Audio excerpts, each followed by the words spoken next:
একজন শাসক ছিলেন ওইখানকার সিরিয়ার। তো সে ওই চিঠিটা দেখে বলতেছে যে আচ্ছা ঠিক আছে বসো, দেখি কি করা যায়। চিঠিতে লিখে আছে ইসলাম কবুল করেন, আল্লাহ পাক শান্তি বর্ষণ করবেন, তাসলিম তাসলিম। যে নবী সাল্লাল্লাহু আলাইহি ওয়াসাল্লাম চিঠি আছে না একটা রাষ্ট্রপ্রধানদের কাছে, তো সে চিঠি পড়ে উদ্ধত আচরণ। আমি এখানকার আমির, আমাকে ওই মক্কার মেষপালকরা চিঠি পাঠায়। কে চিঠি নিয়ে আসছে? যে হারিস বিন উবাইদা। আচ্ছা ওকে বসো। হারিস বিন উবাইদা রাদিয়াল্লাহু আনহুকে রাষ্ট্রদূত, কিন্তু তিনি রাষ্ট্রদূতকে তারা নির্মমভাবে হত্যা করল।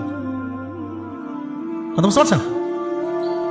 এবার নবী সাল্লাল্লাহু আলাইহি ওয়াসাল্লামের কাছে খবর যখন আসছে রাষ্ট্রদূতকে হত্যা করেছে, আমার সাহাবীকে, কয়জন সাহাবীকে হত্যা করেছে? 10 জন, 20 জন, 100 জন, একজন সাহাবীকে হত্যা করার প্রতিশোধ নেওয়ার জন্য নবী সাল্লাল্লাহু আলাইহি ওয়াসাল্লাম 3000 বাহিনীর একটা জিহাদি কাফেলা তৈরি করলেন।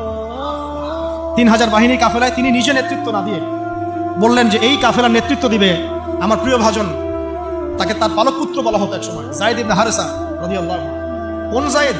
তায়েফের সফরের সঙ্গী, তায়েফের সফরে একজন সাহাবী তার সাথে ছিল, তার নাম যায়েদ ইবনে হারেসা। যখন তায়েফবাসী নবীজিকে মারছিলেন, যায়েদ ইবনে হারেসা রাদিয়াল্লাহু আনহু তার বুক দিয়ে নবীকে জড়ায় ধরেছিলেন যে আমার গায়ে আঘাত লাগুক, তার গায়ে না লাগুক। এই সাহাবী যায়েদ ইবনে হারেসা রাদিয়াল্লাহু আনহু তাকে পতাকা দিয়ে বললেন এই মোতার যুদ্ধের আমির হচ্ছে যায়েদ ইবনে হারেসা। যদি যায়েদ ইবনে হারেসা শহীদ হয় তাহলে পতাকা বহন করবে জাফর ইবনে আবি তালেব, আমার চাচাতো ভাই। কোন জাফর? যিনি আবিসিনিয়ায় গিয়েছিলেন মুসলিমদেরকে নিয়ে হিজরত করতে, মনে আছে? যিনি বাদশাহ নাজাশির সামনে কুরআন তেলাওয়াত করার, সূরা মারিয়াম তেলাওয়াত করার কারণে বাদশাহ নাজাশির চোখ দিয়ে দরদর করে পানি পড়তে শুরু করেছে। ওই বাদশাহ নাজাশিও পরে ইসলাম কবুল করেছে, আলহামদুলিল্লাহ। জাফর রাদিয়াল্লাহু আনহু পতাকা বহন করবে যদি যায়েদ ইবনে হারেসা শহীদ হয়। এরপরে যদি জাফরও শহীদ হয়, পতাকা বহন করবে আমার আরেক প্রিয় ভাজন সাহাবী আব্দুল্লাহ বিন রাওয়াহা রাদিয়াল্লাহু আনহু। আব্দুল্লাহ বিন রাওয়াহা রাদিয়াল্লাহু আনহু, যাকে যে কোনো মুহূর্তে যদি বলতেন ইসলাম নিয়ে একটা শের বলেন, একটা কবিতা বলেন, ইনস্ট্যান্ট তিনি শের বলে ফেলতে পারতেন। এত সুন্দর, এত উন্নত কাব্য প্রতিভা ছিল তার মধ্যে। এই নষ্ট সংস্কৃতি না, তাদের সংস্কৃতি ছিল একেবারে খাঁটি তাওহীদের সংস্কৃতি। এমনকি কাবা তাওয়াফ করছেন তিনি, তখন কাবা তাওয়াফ করছেন বিদায় কাজা উমরা আদায় করার সময় নবীর সামনে সামনে তিনি ঘুরছেন এবং আবৃত্তি করছিলেন একটা কবিতা কাফেরদেরকে আঘাত করার জন্য। এই কাফেররা দেখো, তোমরা যাকে বের করে দিয়েছিলে তিনি আজকে সসম্মানে এখানে ঘুরতেছেন। ওমর রাদিয়াল্লাহু আনহু বলছিলেন যে কাবা তাওয়াফ করার সময় তুমি এগুলো বলছো? নবীজি বলেন ওকে ছেড়ে দাও, সে এমন বাক্য তিলাওয়াত করতেছে, মানে এমন বাক্য সে চয়ন করেছে যেগুলো কাফের অন্তরে বর্ষার চাইতেও বেশি বিদ্ধ হচ্ছে, তাকে বলতে দাও।